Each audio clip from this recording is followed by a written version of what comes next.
Hello, আসসালামু আলাইকুম সবাইকে। সবাই কেমন আছেন? আজকে আপনাদের জন্য নিয়ে আসলাম একটি সবজির রেসিপি। এটি একটি শীতের পাঁচমিশালি সবজির রেসিপি। কোনো মশলা ছাড়া রান্না করা হয় এই সবজির রেসিপিটা।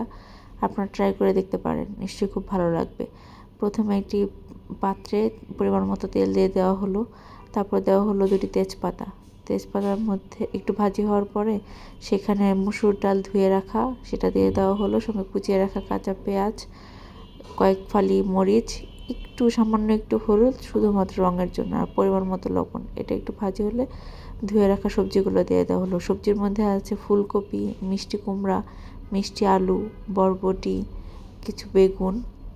এই তো বাদ শেষ, আর অন্য কোনো উপকরণ লাগবে না। এখন মশলার সঙ্গে সবজিটাকে একটু ভাজি করা হবে, তারপর একটু ঢেকে দেওয়া হলো। সবজিটা সিদ্ধ হয়ে গেলেই রান্না রেডি। এখানে এক্সট্রা কোনো পানি অ্যাড করার দরকার নেই। তেল আর সবজি থেকে যে পানি উঠবে সেটা থেকেই এই সবজিটা রান্না হয়ে যাবে। সবজির রঙগুলো একদম একরকমই থাকবে, খুবই কালারফুল, খুবই পুষ্টিকর। রুটির সঙ্গে খেতে খুব ভালো লাগে। ভাত পোলাওর সঙ্গেও সার্ভ করতে পারেন। শীতের দিনে এই ধরনের সবজি হলে রুটি খাওয়ার মজাই আলাদা, তাই না? আপনারা রান্না করে দেখবেন।